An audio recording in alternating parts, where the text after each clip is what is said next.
Hey, what's up guys? Lucas here. I've got some updates on GeoPix 1.0. It's been a busy week at work, so this will be a pretty short video, and I'll just dive right in. Cool, so here with the viewport, we've got the outliner, the tools, and the attribute editor. Nothing on the front end has really changed, but a few notable differences on the back end.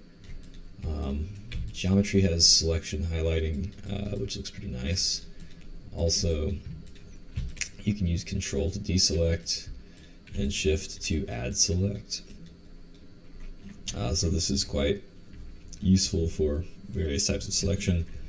No marquee select yet, but that is on my to-do list. You'll notice that as we select stuff, things in the outliner change as well. And that's because the outliner is tied to the viewport in terms of selection. So I can shift select items here.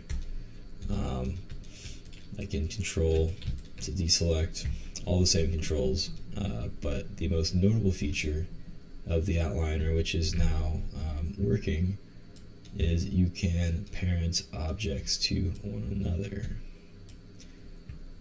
This is a pretty huge feature. This is pretty much all I've been working on in my downtime this week, but this is pretty foundational to how I want the whole software, at least in the pixel map editor, to work.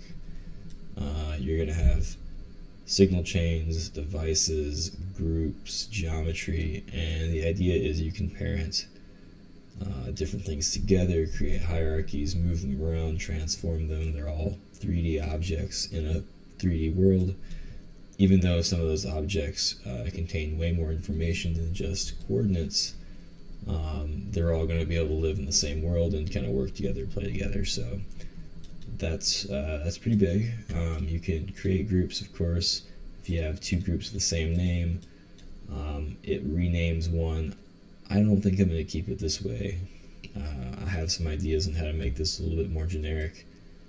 And what I mean by that is I'm going to keep these nodes from being renamed and let them be the same name on the front end. On the back end, I'm going to implement or finish implementing a UUID system that basically gives every object in the scene a unique identifier. That way names can be literally anything you want. That will basically help take care of duplicate names and stuff like that. If you don't know what UUIDs are, they're a pretty nifty thing that most modern languages have built-in libraries for already. Python's got one. You can basically take a string and convert it to a UUID or get that string's UUID. Or you can generate a random one, which is basically a string of characters or numbers, and it will never be the same, at least not very likely to be. And so each of these objects has their own unique identifier, and this keeps them all separate in the back end while allowing us to have the same names on the front end. Haven't finished implementing that yet, but that's going to be in store for next week.